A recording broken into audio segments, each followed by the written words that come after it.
Hello guys, welcome to spectator. ISL 2023-24 பார்த்தீங்கன்னா வெற்றிகரமாக முடிஞ்சிருக்கு சென்னைக்கு. ஸோ இதுக்கப்புறம் அடுத்த சீசன் பார்த்தீங்கன்னா பயங்கரமாக கான்சன்ட்ரேஷன் பண்ணிட்டு வராங்க நம்ம சென்னை எஃப்சி. அந்த வருஷத்தில் அவங்களோட பிளே ஆஃபில் அதாவது ட்ரான்ஸ்ஃபர்ஸில் எந்தெந்த பிளேயரை கொண்டு வர பார்க்குறாங்க, ஃபியூச்சரில் சென்னை எஃப்சி எப்படி பில்ட் பண்ண போகிறாங்கன்ற மாதிரி ஏகப்பட்டதை நான் அப்டேட் பண்ணிட்டு வரேன்.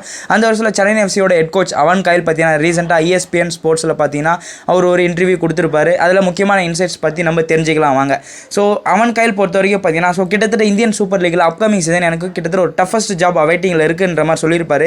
ஏன்னா கிட்டத்தட்ட விஷால் கைட், தீபக் தாங்கரி, லயன்ஜோலா சாந்தே, அனிருத் தாப்பான்ற மாதிரி ஒரு big ranking players, national team பிளேயர்ஸ்லாம் பார்த்தீங்கன்னா எல்லாமே நாங்கள் எங்கள் டீமை பிளே ஆஃப்க்கு கொண்டு போயிருக்கோம். ஸோ இந்த சீசன் பொறுத்த வரைக்கும் பிக் எலைட் பிளேயர்ஸ் எல்லாமே பார்த்தீங்கன்னா நாங்கள் யங் பிளேயர்ஸ் வச்சு கிட்டத்தட்ட இந்த டிஃப்ரெண்ட் மாடல் ஒரு சூப்பர் அப்ரோச் மூலமா நாங்கள் பிளே ஆஃப்க்கு மூவ் பண்ணியிருப்போம் அப்படின்ற மாதிரி சொல்லியிருப்பாரு. அது மட்டும் இல்லாமல் கிட்டத்தட்ட செகண்ட் ஹாஃப் ஆஃப் ஐஎஸ்எல் பார்த்தீங்கன்னா ரிட்டன் சென்னை எஃப்சி மோகன் பகான் சூப்பர் ஜெயின்ஸ்லேருந்து ஸ்டார்ட் பண்ணியிருப்பாங்க. அந்த வருஷத்தில் ரிட்டன் கொல்கத்தா கேம்ப் வரும்போது டிஃப்ரெண்ட் டைப் ஆஃப் ப்ராக்டிஸ் செஷன்லாம் அரேஞ்ச் பண்ணாங்க. அந்த வருஷத்தில் அவன் கையில் என்ன சொல்லியிருப்பாருன்னா, ஒரு நேரம் பிளேயர்ஸ் என்ன பார்க்குறாங்க, ஸோ அதை பார்க்கறது முன்னாடி எனக்கு தெரியுது என்ன மாதிரி ப்ராக்டிஸ் இது, ஏன் நம்ம இப்படி டிஃப்ரெண்ட்டாக பண்ணோன்னு. பட் பிளேயர்ஸ்லாம் பார்த்தீங்கன்னா கிட்டத்தட்ட ஒரு லாங் கேப் மூலிமா ரிட்டன் வராங்க.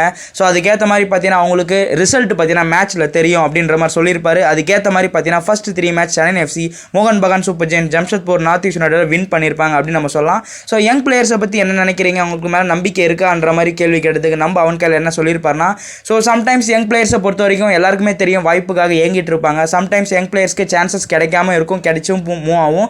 ஸோ அவங்கள பொறுத்த வரைக்கும் ரொம்ப அவங்க நம்பணும். அது மட்டும் இல்லாமல் நம்மளுக்கு வாய்ப்பு தருவாங்கன்னு அவங்க ரொம்ப நம்பணுன்ற மாதிரி ரொம்ப சூப்பராக சொல்லியிருப்பாரு.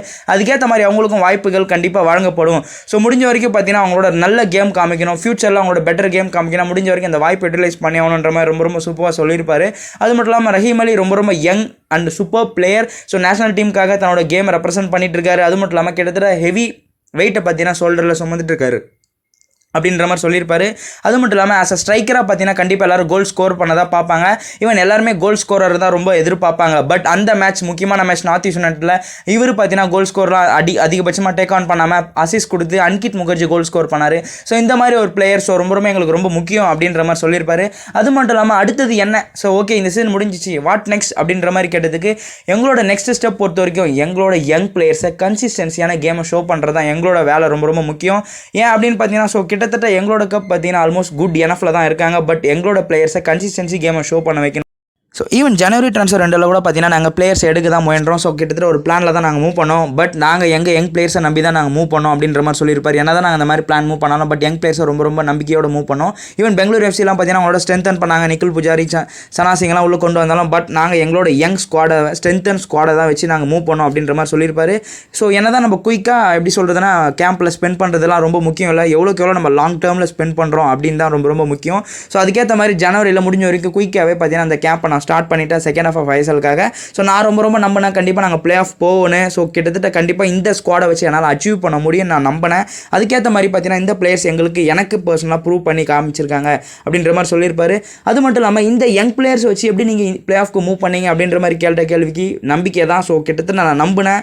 எங்களோட தாட் ப்ராசஸ், என்னோட ஸ்குவாட், என்னோட யங் பிளேயர்ஸ், என்னோட மெத்தட்ஸை நான் நம்பினேன். அதுக்கேற்ற மாதிரி நாங்கள் மூவ் பண்ணோம், அதுக்கேற்ற மாதிரி நாங்கள் டெலிவரும் பண்ணோம் அப்படின்ற மாதிரி ரொம்ப சூப்பராக சொல்லியிருப்பாரு.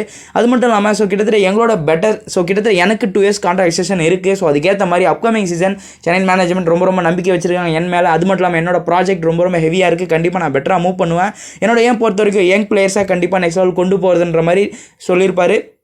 கிட்டத்தட்ட ஜம்ஷெட்பூரில் கூட பார்த்தீங்கன்னா கப்பல் ஆஃப் சீசன் இருந்திருப்பாரு. அங்கேருந்து பார்த்தீங்கன்னா யங் பிளேயர்ஸ், நல்ல இந்தியன் பிளேயர்ஸை பார்த்தீங்கன்னா உருவாக்கி வச்சுட்டு போயிருப்பாரு அப்படின்னு நம்ம சொல்லலாம். அந்த வருஷத்தில் இங்கே சென்னைனுக்கும் அந்த அதிக வாய்ப்பு இருக்குது, நல்ல பிளேயரை உருவாக்கி வச்சுட்டு போவார் நம்ம அவன் கைல்னு சொல்லலாம். அவன் கைல் பொறுத்தவரைக்கும் ரொம்ப கிளியராக இருக்காரு. கிட்டத்தட்ட மும்பை சிட்டி, மோகன் பகான் சூப்பர் ஜெயின்ஸ் மாதிரி high level coaches, high level பிளேயர்ஸ்ன்ற மாதிரி மூவ் பண்ண போகிறதில்ல. கிட்டத்தட்ட யங் பிளேயர்ஸ் ரொம்ப நம்பிக்கையோடு இருக்காரு.